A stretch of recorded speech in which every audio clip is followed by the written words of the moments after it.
Bismillahirrahmanirrahim. Babul ghusli, bab mandi. Ta'riful ghusli lughatan, definisi mandi secara bahasa adalah as-sayalan, yaitu aliran.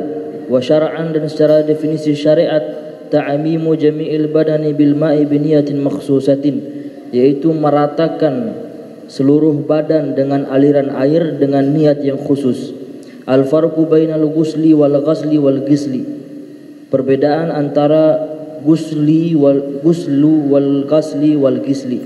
Al-ghuslu mandi itu dengan membacanya dengan dhamma adalah maknanya ta'mimu jami'il badani bil ma', yaitu meratakan seluruh anggota badan dengan aliran air. Al-ghaslu dengan membacanya dengan fathah, ismun li ghasli ba'dil a'dha, yaitu suatu nama untuk basuhan sebagian anggota badan. Al-gislu dengan kasrah adalah maknanya ismun lima yudhafu ilal ma'i min sabun aw ghairihi, adalah suatu nama yang dijadikan media daripada seperti contohnya sabun atau selainnya. Ahkamul ghusli, hukum-hukum mandi khamsatun, ada 5. Wajibun, wajib, idza nazara al-ghusl al-masnuna, apabila seseorang menazarkan mandi sunnah. Wa fi halati sittin, dan di dalam 6 keadaan. Minha, diantaranya adalah khurujul mani, keluarnya mani. Mandubun, hukumnya sunnah, ka ghuslil jumu'ati wal aidain, yaitu mandi di hari Jumat dan mandi di 2 hari raya, yaitu Idul Adha dan Idul Fitri. Mubahun, hukumnya mubah, idza kana litabarrudi aw litanazzufi biduni niyatin salihah, apabila mandinya hanya untuk menyegarkan badan atau membersihkan badan tanpa niat ibadah. Yang keempat, makruhun, hukumnya makruh mandi adalah al-ghuslu bil ingimasi lis-shaim, yaitu mandi untuk menghilangkan keletihan atau dahaga bagi orang yang berpuasa.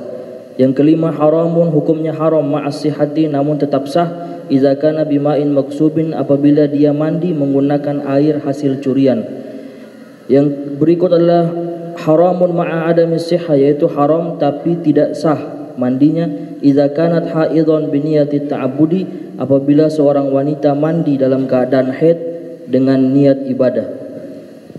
Bismillahirrahmanirrahim. Assalamualaikum warahmatullahi wabarakatuh. Alhamdulillahi rabbil alamin. Allahumma salli wa sallim ala sayyidina Muhammadin miftahi babi rahmatillah, adada ma fi ilmillah, salatan wa salaman daimain mutalazimain bidawai mulkillah, wa ala alihi wa sahbihi wa man walah, amma ba'du. Subhanaka la ilma lana illa ma 'allamtana innaka antal alimul hakim. Rabbi israh li sadri wa yassir li amrin wahlul 'uqdatam min lisani yafqahu qawli wassajid lisani wahdi qalbi bihaqqi sayyidina Muhammadin sallallahu alaihi wa alihi wa barak wasallam. Ya man huwa fi uluwihi kain, ya man huwa fi fi'li hamid, ya man huwa fi majdihi matin.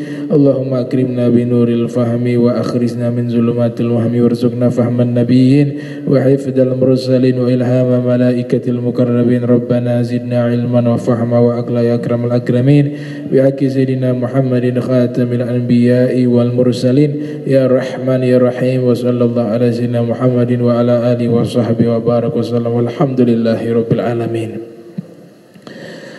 Qala muallif rahimahumullah, pengarang kitab, beliau melanjutkan pembahasan sampai ke bab al-ghusli, bab tentang mandi. Ta'riful ghusli lugatan as-sailan, definisi mandi artinya sailan, mengalirkan air. Wa syar'an, adapun secara penjelasan terminologi, yaitu ta'mimu jami'il badani bil ma' bin niyatin makhsusah, meratakan seluruh badan dengan air dengan niat khusus, yaitu niat ibadah. Al-farqu bainal ghusli wal ghusli wal gisli, ya. Perbedaan antara kata al-ghusli, kalau gofnya itu go-nya itu dhamma, artinya mandi.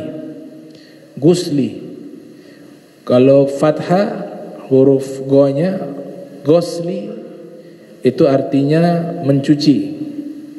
Wal gisli bisa diartikan sabun dan lain-lain. Ini kelebihan bahasa Arab. Ada kalanya hurufnya sama, tapi ketika harokatnya berbeda, maka artinya juga berbeda. Seperti kata guslu, gosli, gislu, beda secara arti. Ada juga gomrun. Ini kalau gomrun artinya kafirun, banyak. Gimrun artinya hikdun, dendam. Gumrun artinya yang bodoh. Gomarun artinya adalah dasam, lemak. Gumrun, gumarun artinya kidhun sogir, gelas kecil. Gumrotun artinya kunyit.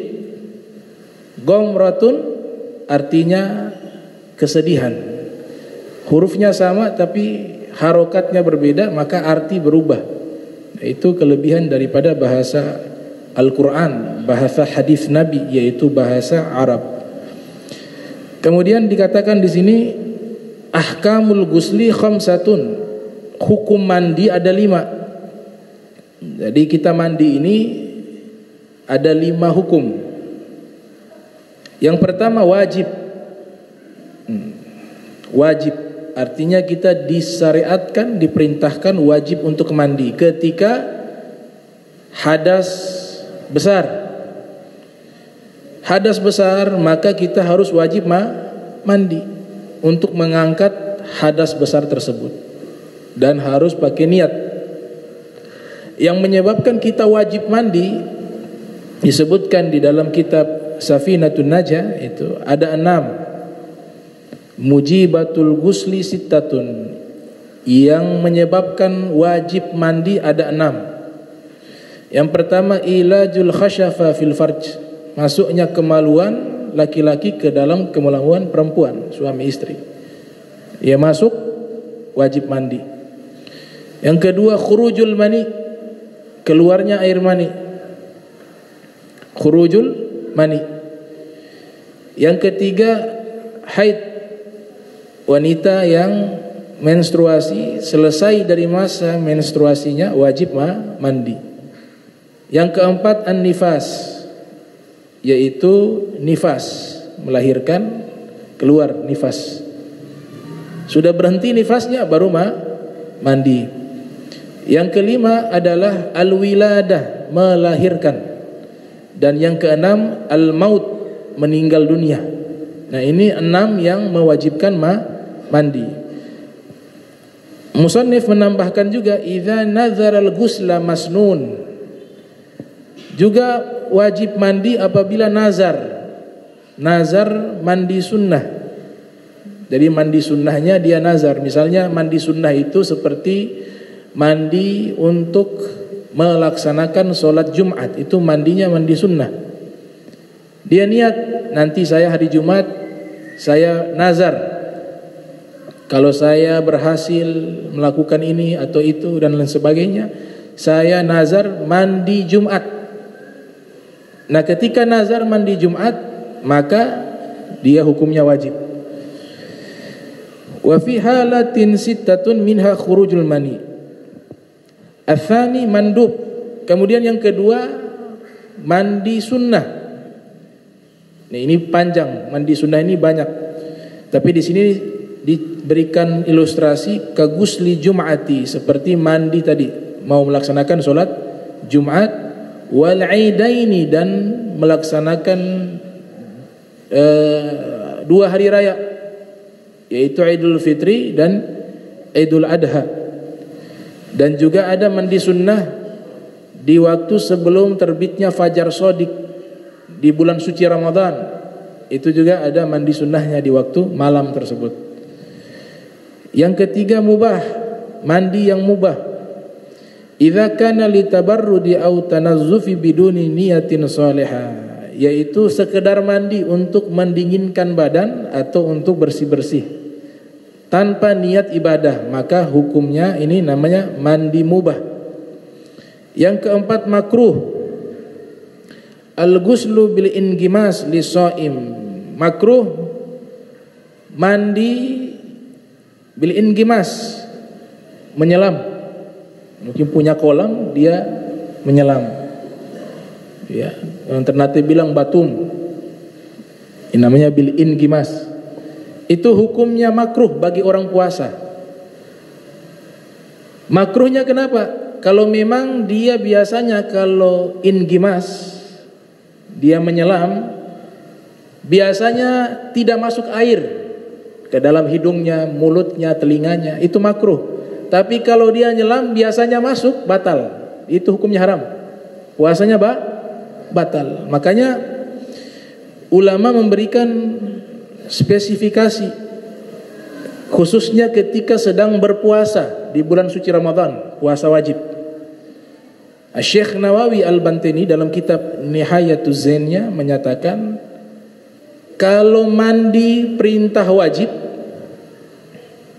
dan perintah sunnah itu diperbolehkan kita mandi di bulan suci Ramadan dengan batasan normal, mandi secara normal pakai gayung. Seandainya di saat kita mandi kemasukan air, karena dalam mazhab Syafi'i segala sesuatu yang masuk lewat telinga, ukurannya dari kelingking, batal.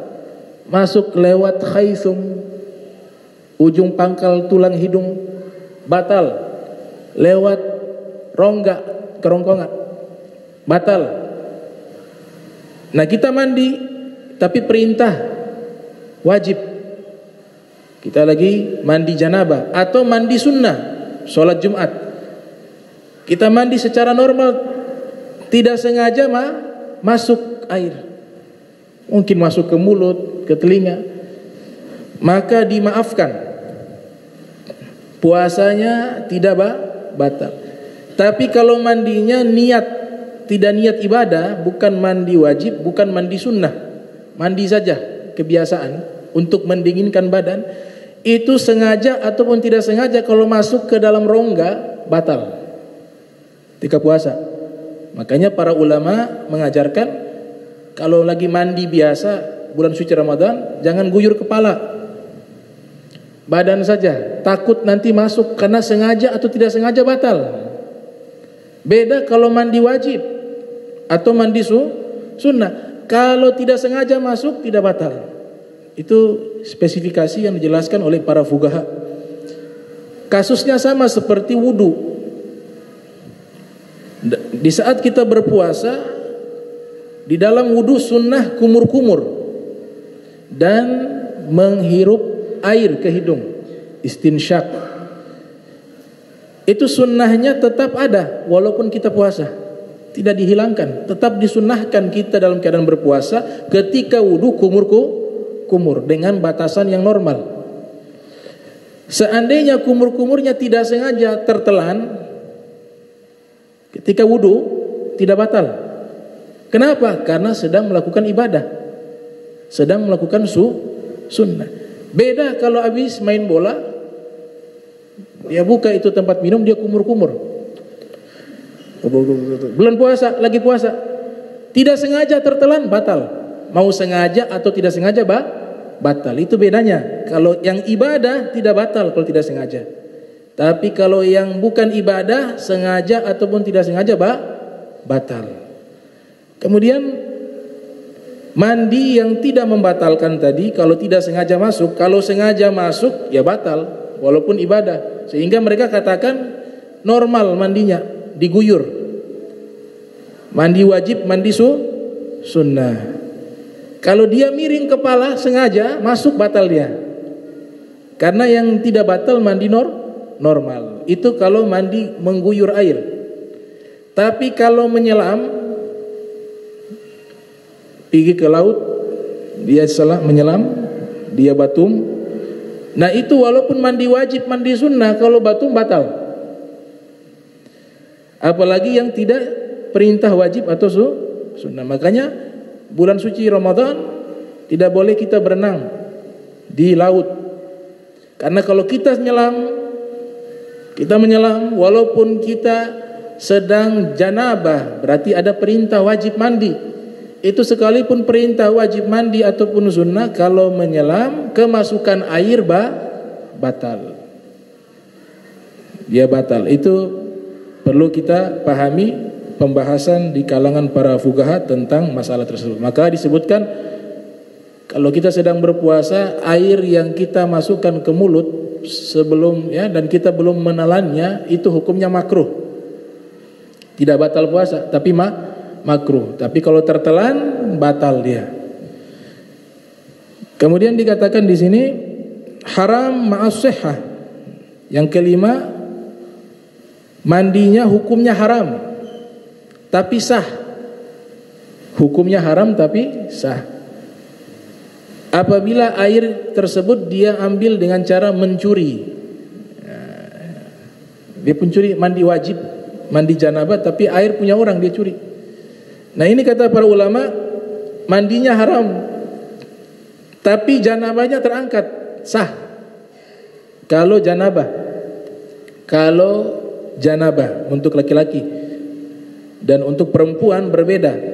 Kalau perempuan haid pakai air yang dicuri dengan niat dia ibadah dengan air tersebut, maka dihukumi tidak sah, haram dan tidak sah. Nah ini bab tentang al-ghusl, tentang mandi. Nah, sehingga beberapa ulama mengatakan ada baiknya kalau bulan suci Ramadan itu mandinya basahkan badan saja, tidak usah kepala. Kecuali tadi mandi sunnah dan mandi wajib, karena mandi wajib harus kena kepala.